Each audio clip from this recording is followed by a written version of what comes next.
આપ જોઈ રહ્યા છો સ્પાર્ક ટુડે ન્યૂઝ। રાહુલ ગાંધીને ઈજા પહોંચાડવા અને ખતમ કરી નાખવા અને બીજા પક્ષોની ખુલ્લી ધમકી સામે કોંગ્રેસના આગેવાનો પોલીસ મથકે પહોંચ્યા છે। ભાજપ અને સાથી પક્ષોના નેતાઓની ધમકી સાથે છોટાઉદેપુર કોંગ્રેસ દ્વારા એક આવેદનપત્ર આપી અને ફરિયાદ એટલે કે રજૂઆત કરવામાં આવી છે। एक वस्तु है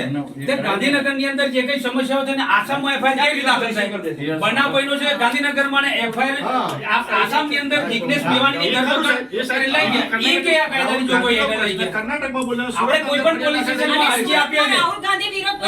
અરજી જેતપુર બાવીની અંદર આપી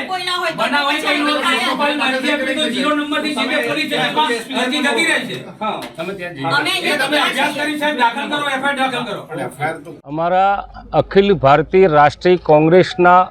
पूर्व अध्यक्ष અને હાલ લોકસભાના વિપક્ષના નેતા રાહુલજી ઉપર ન બોલવાના શબ્દો જીભ કાપી નાખવાની વાત થાય અને કેટલાક મારી નાખવાની વાત થાય એવી પણ વાત થાય કે તમારી દાદીની જે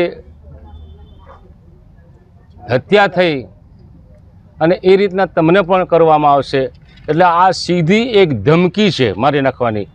અને એટલા માટે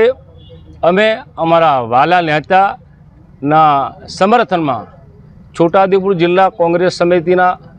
અમારા પ્રમુખશ્રી પ્રભારીશ્રીઓ તાલુકાના પ્રમુખશ્રી શહેર પ્રમુખશ્રી અને અમારા સંયોજક અર્જુનભાઈ રાઠવા બધા સાથે મળીને આજે આ પોલીસ સ્ટેશનમાં અમે અમારા પ્રદેશ સમિતિને ગાઈડલાઈન મુજબ ફરિયાદ આપી છે અને એ ફરિયાદ અહીંના અધિકારી મિસ્ટર પરમાર સાહેબે લીધી છે અને અભ્યાસ કરીને કેવી રીતના દાખલ કરવી તે કરશે। પણ અમારી જે ફરજ હતી એ ફરજ અમે પૂરી કરવા માટે આવ્યા છે અને જે સામે જે ભાજપવાળા કોંગ્રેસના કાર્યકરો ઉપર જોહુકમી કરે છે દાદાગીરી કરે છે એવા સંજોગોમાં આખા દેશમાં